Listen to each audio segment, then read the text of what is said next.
di sebuah desa kecil yang mungkin jarang disebut dalam peta, tepatnya di Desa Kedawung, Kecamatan Wanaraja, tinggal seorang pemuda bernama Randi.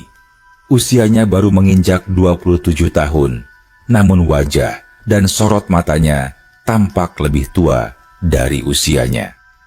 Wajah letih yang sehari-hari terbakar matahari, karena Randi bekerja serabutan. Kadang jadi buruh bangunan, kadang bantu panen di ladang orang, dan seringnya hanya duduk menatap langit sembari memikirkan hari esok. Ia tinggal di sebuah rumah tua berdinding papan, warisan orang tuanya yang sudah lama meninggal dunia karena kecelakaan. Sejak itu, Randi hidup seorang diri. Ia tak punya saudara dekat dan hubungannya dengan warga desa pun biasa-biasa saja.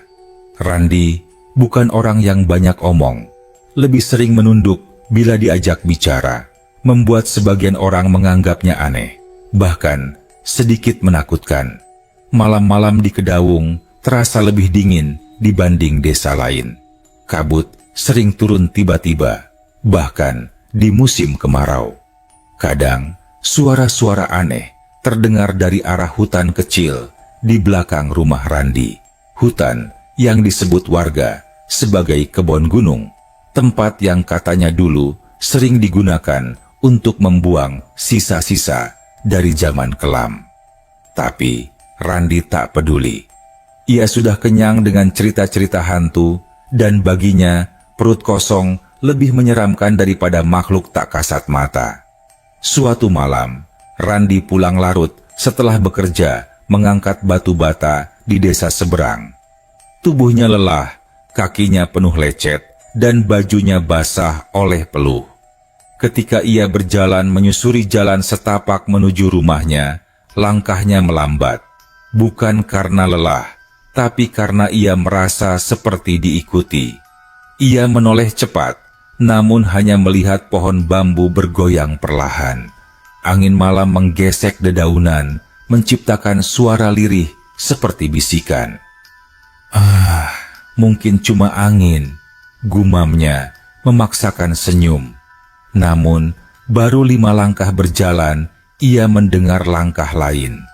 Pelan, lembut, seperti kaki tanpa alas yang menginjak tanah basah. Randi berhenti. Suara itu ikut berhenti. Ia berbalik cepat. Tak ada siapa-siapa. Tapi bau anyir tiba-tiba menyergap hidungnya, seperti bau tanah bercampur darah yang sudah mengering. Randi menelan ludah. Tubuhnya menggigil, bukan karena angin, tapi karena rasa takut yang datang tiba-tiba. Ia mempercepat langkah, hampir setengah berlari menuju rumah. Ketika membuka pintu, ia merasa seolah bayangan hitam menyelinap masuk bersamanya. Tapi saat ia menyalakan lampu minyak di sudut ruangan, tak ada apa-apa. Malam itu, Randi tidur dengan lampu menyala, dan untuk pertama kalinya dalam waktu lama, ia bermimpi. Dalam mimpinya, Randi berdiri di pinggir jurang yang dalam, dikelilingi kabut tebal. Di seberangnya, ada sesosok lelaki muda berpakaian lusuh tapi bersih. Wajahnya samar, tapi matanya tajam, menatap Randi tanpa berkedip. "Kamu lelah ya?" tanya lelaki itu pelan. Randi mengangguk, mulutnya terasa berat untuk bicara.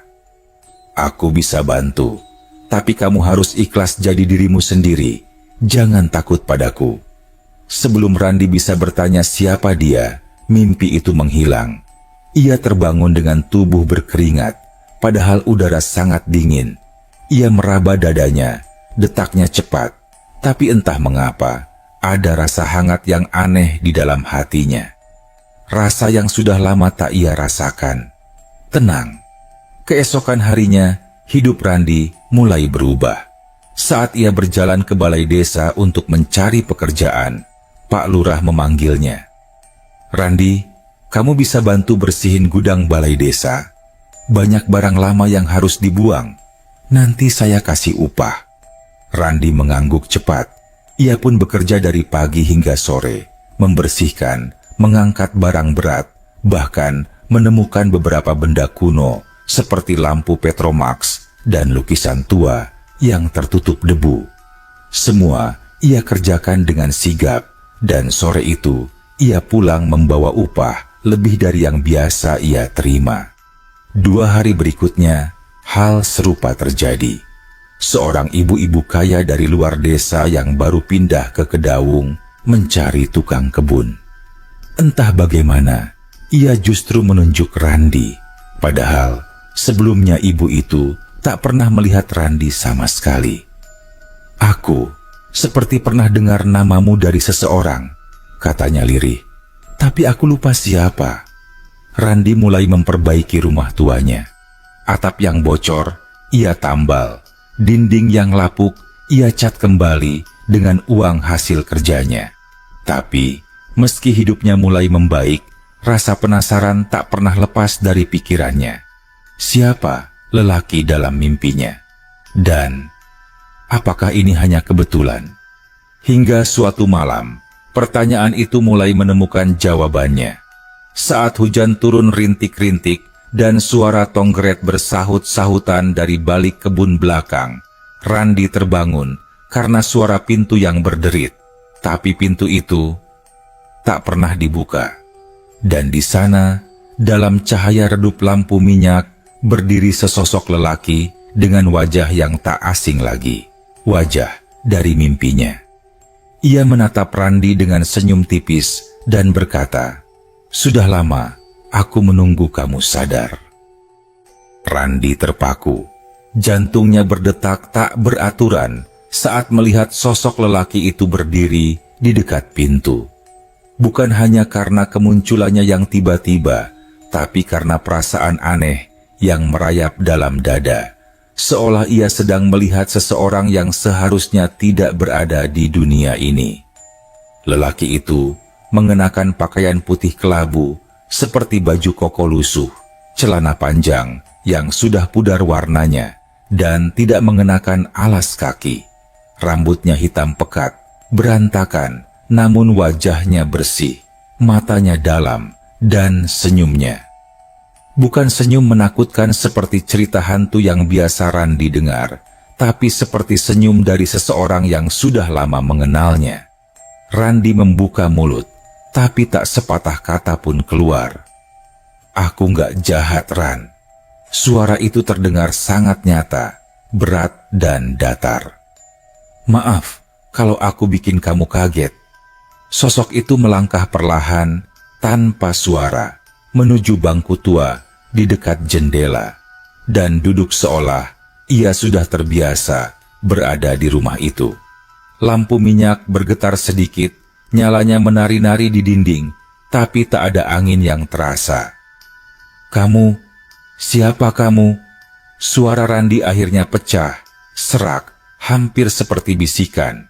Sosok itu memandangi tangan kasarnya, lalu menatap Randi dengan tenang. "Namaku Jalu. Aku dari sini, tapi bukan seperti kamu. Aku udah lama tinggal di balik hutan itu, di tempat yang orang-orang kamu sebut kebun gunung." Randi menelan ludah. "Kamu orang sana?" Jalu mengangguk. "Aku bukan manusia, tapi aku juga bukan jin jahat. Aku cuma teman yang gak punya bentuk seperti kalian. Tapi kami masih bisa merasakan kesedihan, kesendirian, dan keinginan untuk menolong." Randi bergidik, tapi entah kenapa tubuhnya tak bisa bergerak untuk lari. Ada sesuatu dalam suara Jalu yang menenangkan, walaupun hatinya masih gamang. "Kenapa kamu bantu aku?" tanya Randi. Jalu tersenyum samar. "Karena kamu gak pernah minta. Kamu cuma bertahan, meskipun dunia gak kasih banyak padamu. Dan karena aku pernah hidup dalam tubuh manusia juga, sangat lama." Randi menunduk, mencoba menyusun pikiran. Suasana malam makin hening. Hujan di luar hanya tinggal rintik halus yang jatuh di atas dedaunan. Rasa takutnya berubah menjadi penasaran yang menggumpal dalam dada. "Aku nggak ngerti. Kamu bantu aku supaya apa?" Supaya hidupmu lebih baik, jawab Jalu pendek. Tapi jangan salah paham, aku nggak minta balasan, nggak ada ikatan. Aku cuma pengen lihat seseorang bisa lebih baik dari aku waktu dulu. Hari-hari berikutnya, hidup Randi seperti diberi arah yang belum pernah ia rasakan. Ia tetap bekerja keras, tapi kesempatan datang silih berganti. Seorang kenalannya yang bekerja di kota tiba-tiba pulang kampung dan menawarkan proyek renovasi rumah tua milik keluarganya. Randi, yang dulunya hanya tukang angkut, diminta menjadi kepala tukang karena dianggap cekatan dan jujur. Saya yakin sama kamu, Ran. Entah kenapa hati saya tenang saja kalau kamu yang pegang, kata si pemilik rumah. Randi makin heran. Padahal, dulu ia tak pernah mendapat kepercayaan seperti ini. Malam-malamnya pun berubah. Jalu sering muncul, tapi tidak selalu menampakkan diri. Kadang hanya suara, kadang hanya kehadiran yang terasa samar. Tapi satu yang pasti, Jalu tak pernah meminta apapun. Ia hanya mengingatkan Randi untuk tetap rendah hati, tidak serakah, dan tidak lupa dari mana ia berasal. Orang yang susah, kalau jadi senang, sering lupa rasanya perut lapar, ucap Jalu suatu malam. Randi mengangguk. Aku gak akan lupa. Kalau suatu saat kamu ngerasa jalanmu mulai kabur, cukup pandang langit malam dan panggil namaku pelan-pelan. Tapi jangan terlalu sering, ucap Jalu sambil tersenyum. Randi mengernyit. Kenapa? Karena kalau kamu terlalu sering memanggil, aku takut kamu lupa jalan sendiri. Beberapa bulan berlalu, rumah Randi yang dulu usang kini tampak bersih dan tertata. Ia bahkan mulai menanam sayur-sayuran di belakang rumah, dan hasilnya sering ia bagi ke tetangga. Orang-orang yang dulu mengabaikannya, kini mulai datang, membantu, berbagi cerita, bahkan menitipkan pekerjaan kecil. Randi beda sekarang ya, wajahnya cerah, kayak orang yang nemu arah hidup, ujar Pak RW suatu malam saat ronda. Randi hanya tersenyum kecil, tidak banyak bicara. Di dalam dirinya, ia tahu ada satu sosok yang memandangnya dari kejauhan, di balik batas dunia. Teman yang tak terlihat, tapi nyata. Namun malam itu, untuk pertama kalinya sejak lama, Jalu muncul dengan wajah yang berbeda. Wajahnya tampak murung. Aku harus pergi sebentar, katanya lirih. Pergi kemana? Tanya Randi cemas. Ke tempat asal. Ada panggilan dari waktu yang lain. Tapi kamu jangan takut. Aku gak akan benar-benar pergi. Aku cuma gak bisa nemenin kamu seintens biasanya. Randi terdiam. Kenapa kamu pamit? Tanyanya. Jalu menatap langit-langit. Karena kamu udah cukup kuat sekarang. Aku gak pengen kamu bergantung terus. Dan karena dunia kami punya batas. Sebelum menghilang, Jalu berkata pelan, kalau kamu nanti rindu, cukup duduk di bawah pohon jambu belakang rumahmu malam hari. Tapi jangan panggil terlalu keras. Malam itu, Jalu menghilang tanpa suara. Rumah Randi terasa lebih hening dari biasanya. Tapi di dalam hatinya ada ruang kosong yang aneh. Seperti ditinggal seseorang yang sangat dekat, namun hidup harus terus berjalan. Dan Randi, yang kini telah menemukan arah dan kekuatan, mulai menjalani hari-hari barunya, sendiri, tapi tidak kesepian. Karena ia tahu, ada sahabat dari tempat yang tak terjangkau mata, yang pernah menolongnya, tanpa minta imbalan apapun. Sejak kepergian Jalu malam itu, hidup Randi terasa sepi, tapi tidak menyakitkan. Ada semacam kehampaan yang aneh, tapi bukan kehampaan yang membuat hati meronta. Lebih seperti kehilangan sosok sahabat lama yang dulu selalu hadir dalam diam, dalam malam-malam panjang yang sunyi. Randi masih terbangun kadang-kadang jam 2 dini hari, memandangi jendela tempat Jalu dulu berdiri. Tapi tak ada suara, tak ada angin. Namun, sejak saat itu, keberuntungan Randi tidak berhenti. Ia seperti diberi satu cahaya kecil dalam gelap yang perlahan-lahan menerangi jalan yang dulu terasa mustahil untuk dilalui. Suatu pagi, seorang pria dari desa sebelah, Pak Heru, datang menemuinya. Ia membawa kabar bahwa masjid tua di desanya akan direnovasi dan butuh tukang bangunan yang jujur dan teliti. "Ada yang nyebut nama kamu, Ran. Katanya kamu cocok," kata Pak Heru sambil menyeruput teh buatan istri Randi. "Siapa yang nyebut nama saya?" tanya Randi. Pak Heru berpikir sejenak. "Lupa saya namanya. Waktu itu kami lagi musyawarah. Tiba-tiba saja, salah satu orang tua yang datang bilang, 'Coba hubungi Randi. Dia orang baik. Rumahnya di bawah pohon jambu itu, dekat kebon.'" Randi hanya mengangguk, tak bertanya lebih lanjut. Renovasi masjid itu jadi proyek besar pertamanya di luar desanya. Bukan hanya soal bayaran, tapi juga kepercayaan. Selama 2 bulan, Randi mondar-mandir antara rumah dan desa sebelah. Ia mulai dikenal, bukan hanya sebagai tukang bangunan, tapi sebagai orang yang ramah, tidak banyak bicara, dan ringan tangan. Di sela-sela kesibukannya, Randi menyempatkan duduk di bawah pohon jambu di belakang rumah. Bukan untuk memanggil Jalu, hanya untuk mengenang. Tapi malam itu berbeda. Angin bertiup lembut, daun-daun jambu bergesekan pelan. Dalam keheningan malam, terdengar suara ranting patah dari semak-semak. "Ran," suara itu lirih, bukan suara manusia biasa, tapi juga tidak membuat bulu kuduk merinding. Sebaliknya, suara itu terasa hangat, seperti pelukan yang datang dari kejauhan. Randi tidak menoleh. Ia hanya menunduk dan menutup mata. "Kamu baik-baik saja kan?" lanjut suara itu. "Aku mencoba," jawab Randi pelan. Kemudian sunyi kembali. Itu bukan pertemuan, hanya sapaan. Dan bagi Randi, itu sudah cukup. Kehidupan Randi terus membaik. Ia memperluas rumahnya, membuat bengkel kecil di samping untuk bantu memperbaiki alat pertanian milik warga. Ia bahkan mulai mempekerjakan 2 anak muda dari kampung tetangga, mengajari mereka tukang batu, tukang kayu, dan tata cara kerja yang jujur. "Kerja itu bukan soal uang aja, tapi soal tanggung jawab," ucap Randi pada mereka. Suatu hari, anak tertua dari Pak RT datang ke rumah. Ia baru lulus dari teknik sipil di kota.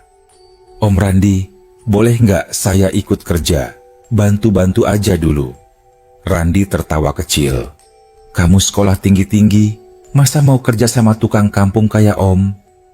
"Tapi kata bapak, Om yang bisa ngajarin saya kerja bener," jawabnya. Randi diam. Di dalam dadanya ada rasa haru yang sulit dijelaskan.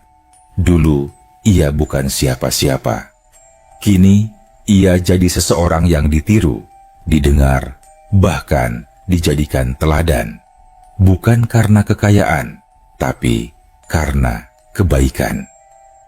Suatu malam, sekitar 2 tahun sejak pertemuan pertama dengan Jalu, Randi bermimpi.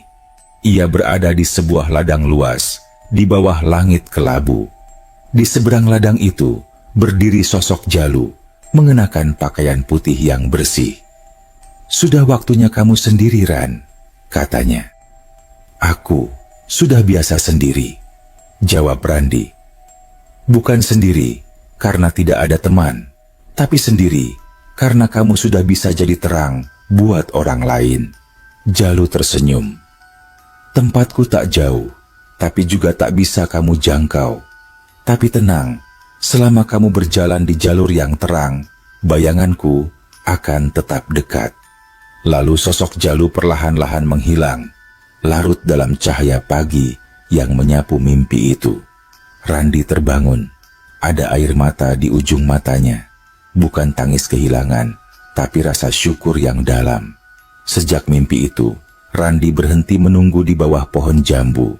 Ia tahu, Jalu telah menyelesaikan misinya. Membantu tanpa meminta. Menjadi sahabat yang tidak butuh bentuk, tapi abadi dalam kenangan. Namun, hidup tetap berputar. Dan Randi tahu, bukan hanya dirinya yang pernah ditemani oleh teman dari alam gaib. Karena dalam hidup ini, kadang kita tidak benar-benar sendiri. Kita hanya belum sadar bahwa bantuan bisa datang dari arah yang tak terduga. Dan tidak semua yang tak terlihat itu ingin menakut-nakuti. Beberapa di antaranya hanya ingin melihat manusia hidup dengan baik. Beberapa tahun berlalu, Randi kini bukan hanya dikenal di desanya, tetapi juga di 3 kecamatan sekitar. Usahanya berkembang pelan tapi pasti. Bukan jadi kaya raya, tapi cukup membuat hidupnya dan orang-orang yang bekerja dengannya merasa tenang.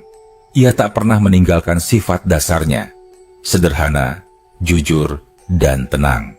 Sampai suatu hari, seorang pria tua datang ke rumahnya. Namanya Mbah Rono. Usianya mungkin sudah lewat 80. Tubuhnya kurus dan bungkuk, langkahnya lambat, tapi matanya tajam dan suaranya berwibawa. "Kamu Randi?" tanyanya. Randi mengangguk, mempersilakan masuk. Mereka duduk di serambi, ditemani angin sore dan secangkir teh hangat.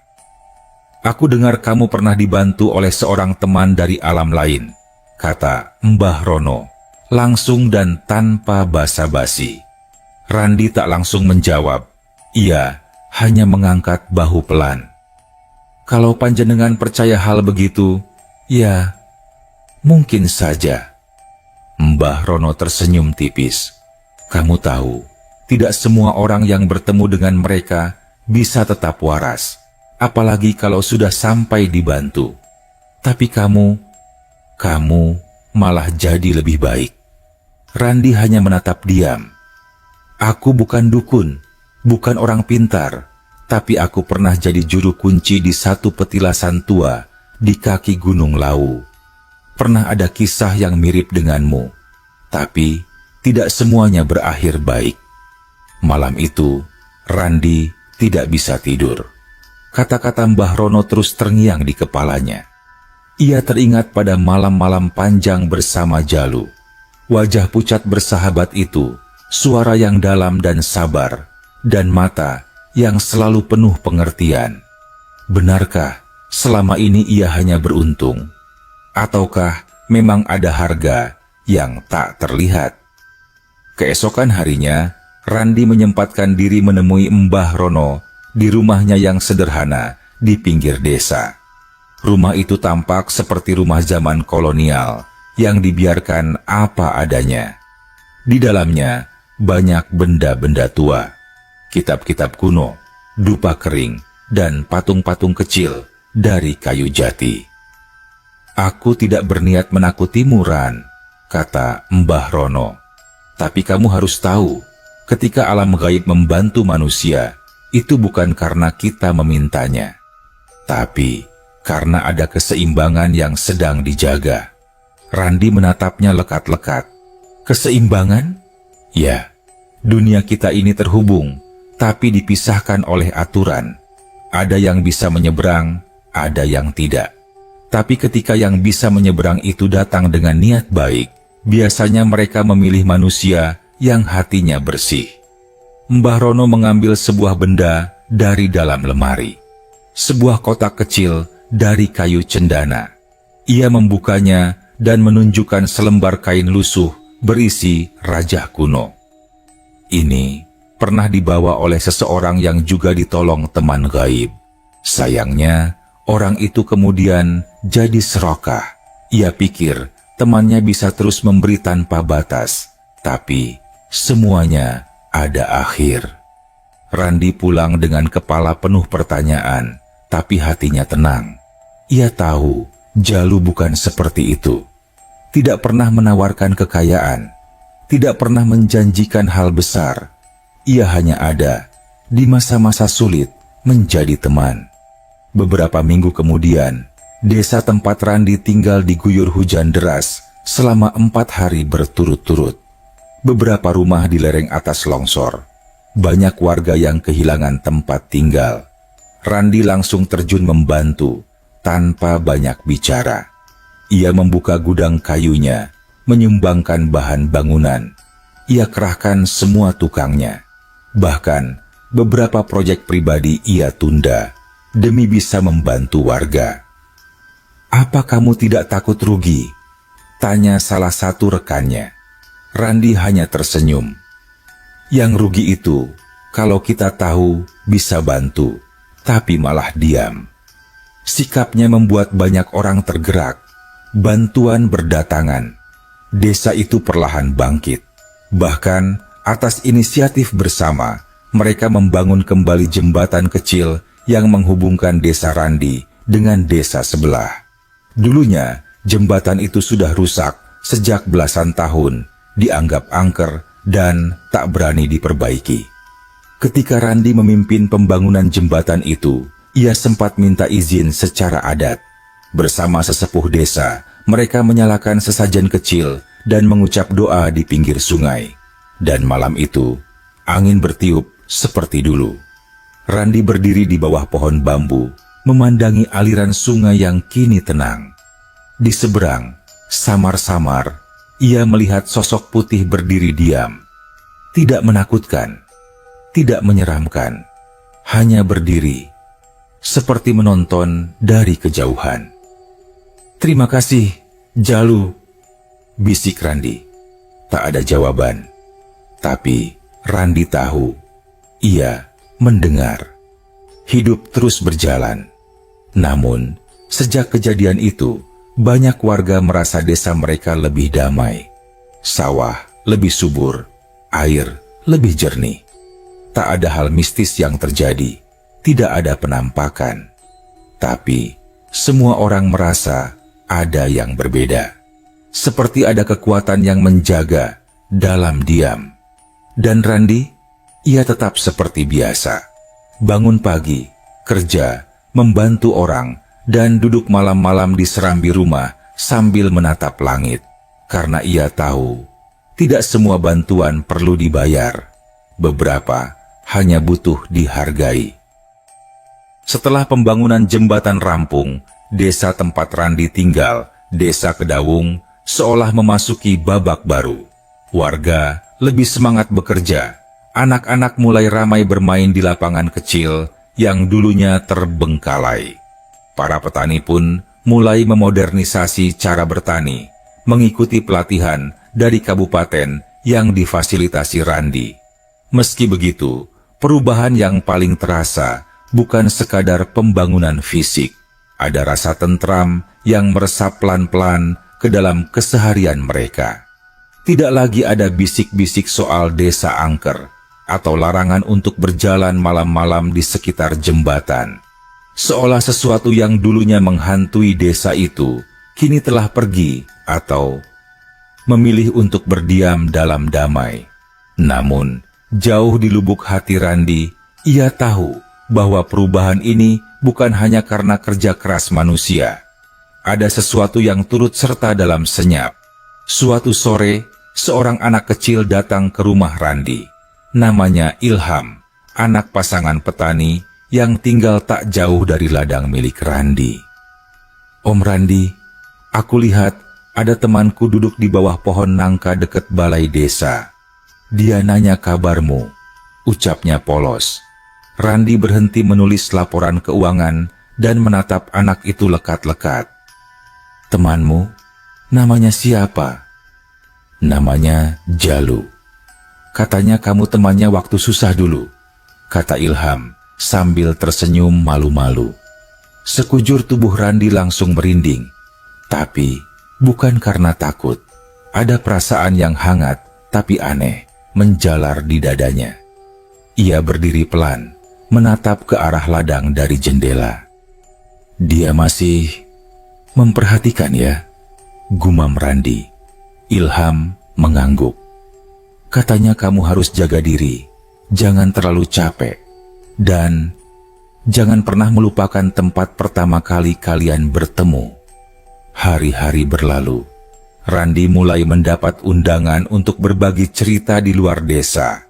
Seminar kecil tentang wirausaha, pelatihan tani modern, dan bahkan undangan dari universitas untuk menjadi pembicara tamu. Meski kerap merasa canggung, Randi tidak menolak. Ia tahu suaranya bisa jadi manfaat untuk orang lain. Namun, ia tidak pernah menceritakan tentang Jalu.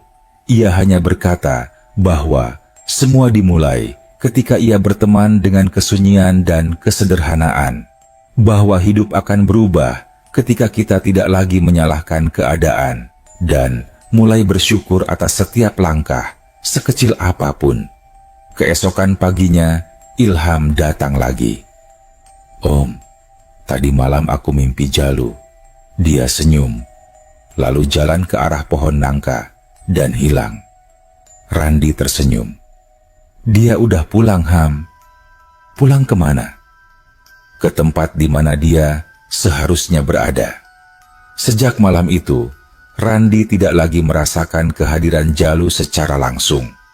Tidak ada lagi angin misterius atau bisikan pelan, tapi hidupnya tetap berjalan dengan ketenangan yang sama. Ia percaya bantuan yang ia terima sudah cukup, sudah selesai. Tinggal bagaimana ia menjaga semua itu dan meneruskannya kepada orang lain. Dan satu hal yang selalu ia tanamkan dalam setiap pertemuan dan pelatihan. Kalau hidupmu sedang gelap, bukan berarti kamu sendiri. Kadang, kamu cuma belum melihat siapa yang diam-diam duduk di sampingmu.